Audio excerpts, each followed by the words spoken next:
I'm Devin. And together, we're Dads and Dice, two brand new dads who like to play some games during our free time.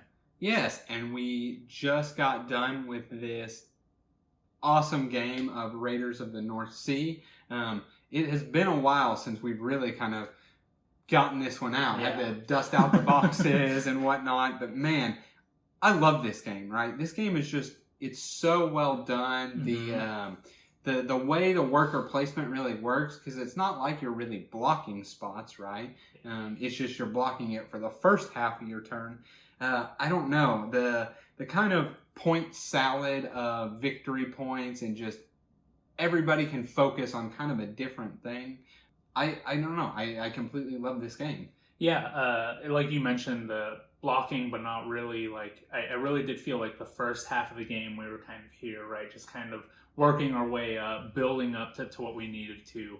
And, you know, we've got the black workers, the gray, and then the white, so you really do have to build your way up the board. The flow of it went really well, right? And there's a lot of decisions to be made early on, like what do you want to do? What strategy do you want to do? You know, my initial plan at the beginning was to kind of focus on this here. Come to realize, though, I think, and like I said in the video, really maxing out the Valkyrie track and even this Fame track, that may have been a little bit better to do. But so I think it's the typical like Shim Phillips style, right? He almost always has tracks, whether it is influence or fame or virtue faith or virtue, right? There's always some form of track, and it's really an all-in commitment type of thing, right? You don't really like take the Valkyrie track, for example, right? You don't really get many points for just kind of doing it. Yeah, right? 4 compared to 15. Yes, but then those jumps of a 3-point, another 3-point, a 5-point, right? They really jump up those last few times you do it. This Fame track, almost relatively the same way, right? You commit quite a bit, but it's a big amount of points, you know, in the end. And unfortunately, the one that I did max out, he decided not to do it on that one, right? Well, and it makes sense, right? Because so that track, right, this track is really for boosting your attacks, which gives you points, you know, from scoring just the victory points on the rating.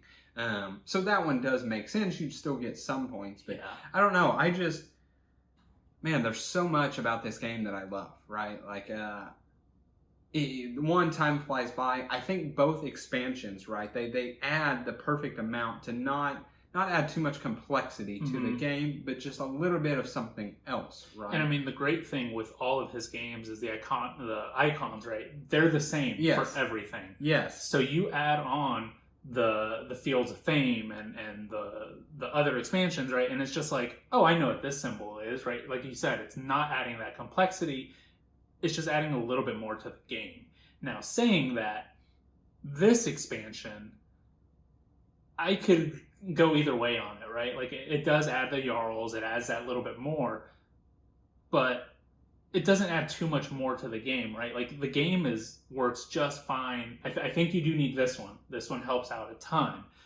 But this one is just kind of, I could take it or leave it. Yeah, so, I don't know. I kind of disagree. Okay. I like the Jarl mechanic, right? I like getting one of these guys and deciding, do I kill it to help my fame, right? Because again, you commit to it, right?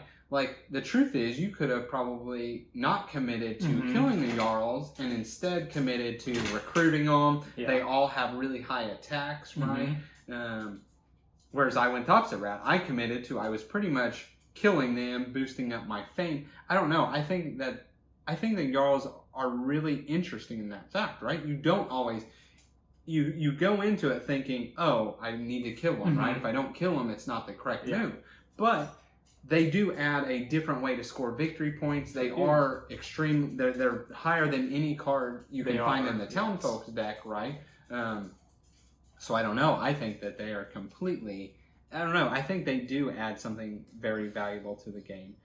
So I know more than half of the game, right? I had 3 or maybe 3 workers, 4 if I was lucky, right? And half that time they're all covered in wounds. So like, I didn't really find it that difficult to do this other stuff. Maybe I wasn't getting the 34, but I could have got the 26 or the 24, right? So I guess, yeah, these ones are going to help you get those higher counts a little bit more. But I think this one is a little bit more. So yeah, this, I really, this is the Hall of Heroes. I really like it, right? I like the fact that you don't, in the base game, you just draw two cards. That's it, right? Here, you at least get to somewhat choose. And then the mead is a neat thing, right? It helps you. Like, I went the route of I collected tons of mead, and I used it to help me boost up. The thing I saw that you did in this game, right, that it really honestly had me worried, and then, I don't know, you sort of stalled out, was you went heavy on taking all of the different plunders, right? Yeah. And then coming and dumping them off here to the longhouse, for the chieftain, right? And so you just kept taking all of the plunder spots, and you had a whole stack of plunders compared to mine. But I think that is another thing about just kind of his games, is there are different strategies to them.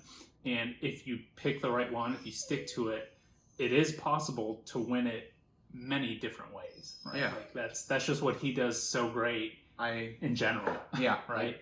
Yeah, so I think the replayability is really good, and I think the game ends at the appropriate time, right? I never really get too tired of doing what we're doing, right? Yeah. Some games, they can hit that point of when you're reaching the end, it's like, oh, I'm kind of sick of, not sick of playing, but I'm sick of, going and raiding or whatnot. This game, it really ends when it's like, we knew it was coming down to an ending, and I don't know, it makes it where if we wanted to, we could set this up again, we could play it right now, and I would have fun, right? It would be a new game, let's go. So, I don't know, I just, it's a game I love. I love this game. I can always play it again, and we haven't played it in forever, so we were probably rusty and not perfect at it, but it was fun. Yeah, so, I mean, with that, like, I never felt like there was a huge runaway, like, for the points either, right? Like, at the end when we're scoring it, I really wasn't sure. I kind of had an idea, just, again, because of those tracks. I mean, it was still pretty close, 120 to 90, whatever.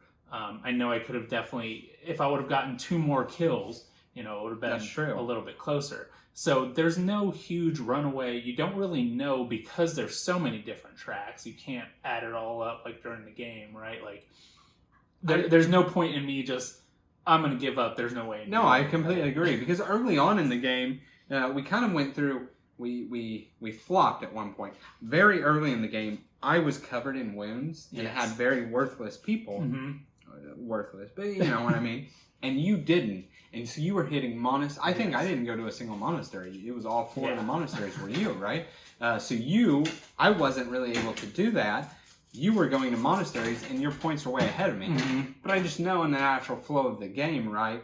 As I go to the Valkyries, which helps here, and as I clear off of those and get fresh workers, I was able to jump back up, and then it was around the same time that all of your guys had wounds, and you had a worthless crew that you had to kind of purge off the skeleton crew there. Yeah, it really, I don't know, balanced out. Like we said, awesome game. Play it again over and over and over. For sure. Classic Shem Phillips game. We'll get it to the table whenever we can. Yeah, exactly. So that's all we have. As always, thank you guys so much for watching this. Please go like, comment, subscribe to our stuff. We really do appreciate it. We really do put out this content for y'all, and it's kind of your way of giving back to us. That's all we have. We'll see you guys on the next one. Thanks.